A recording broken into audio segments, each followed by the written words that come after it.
Alright, welcome back to episode 2 of this move deck walkthrough. So I'm using the same deck as episode 1, but I'll just go over it again quickly in case someone hasn't seen the previous episode. So we got Iron Fist, Forge, Kraven, Multiple Man, Cloak, Doctor Strange, Killmonger, Vulture, Hulkbuster, Shang-Chi, Hobgoblin, Heimdall. If you don't know what they do, I suggest you pause the video and just look up those cards individually. A lot of the standard cards that you would see in move deck, except I don't run Nightcrawler and I don't run Human Torch. Instead, what I run instead of those two is I run Killmonger and I run Hobgoblin. No, I run Killmonger and Shang-Chi. Hobgoblin would normally be Vision, Claw, or America Chavez. I don't think the 1-drops of Nightcrawler and Human Torch are very useful in this deck. They sound like they synergize a lot with the other cards, but in my opinion you're mainly relying on Multiple Man and Vulture to get your presence on the board, so I think these reactive cards are much better. But feel free to play around with the deck as well. I feel like min-maxing the deck isn't that important, just learning the strengths and weaknesses of whatever deck you make and then just applying it to whatever meta you're against. So I'm still at the same rank 140 for now, and we'll see who we run into. Can't quite remember this game, but I'm sure it'll come back to me as we go through it. I'll just fast forward a little bit. Edit. Cool, so like in all games, I'm not going to play my Iron Fist even though I've drawn him first and I lose out on energy. I'm just looking to see what hand I draw into and obviously what he plays, and then we'll go from there. So he plays Nightcrawler in the middle. If I remember correctly, he plays it in the middle and then he moves it to one of the other lanes because I think he's just terrified of Elektra.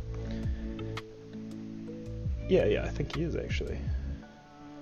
Cool, so I'm going to play the Kraven. I usually play him in the middle lane, just because I can move the Kraven to the left later if I draw into Heimdall, and obviously I don't want to play him into the right lane because I want to move cards into Kraven to get his synergy.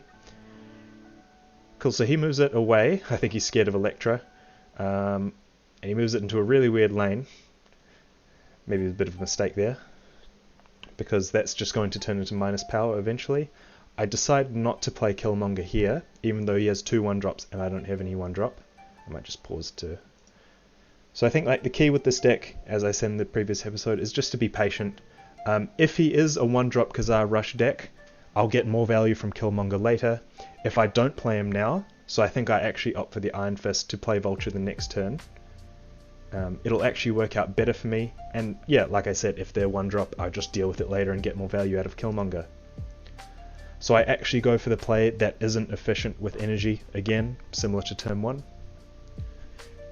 in the hopes of getting more value later or more synergy later.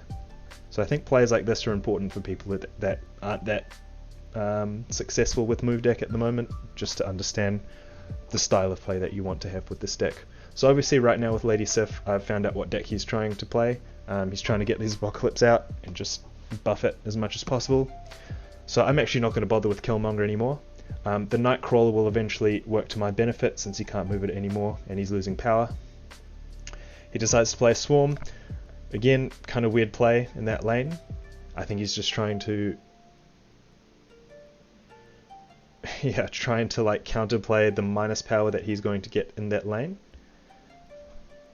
So what I want here is I want Forge, and I'm going to bring the Vulture back, and then eventually I can Heimdall that Vulture back into the middle lane. He plays Abomination, interesting card, I haven't seen that with an Apocalypse deck.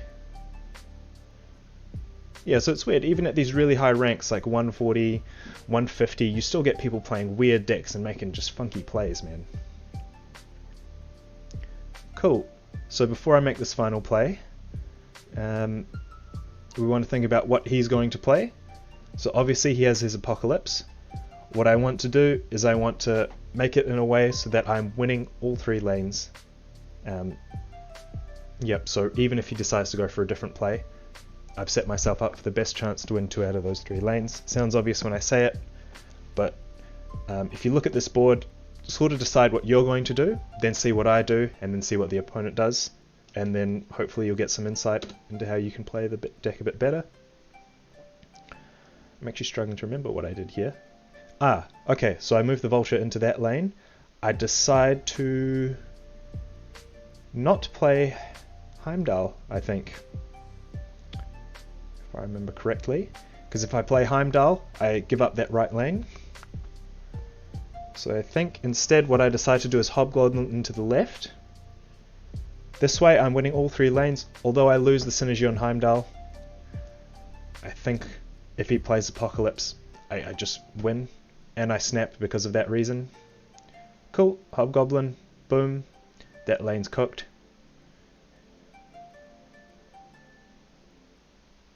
And he just goes for a really dumb play. I think he just gave up at that point. And there we have it.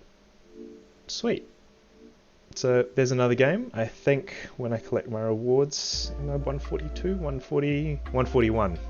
Okay, cool. So sweet. That was another episode. Hopefully some more insight, and then I'll upload another episode soon. Alright, thank you. Any comments or questions, just leave them in there, and I'll get back to you when I can. Thank you.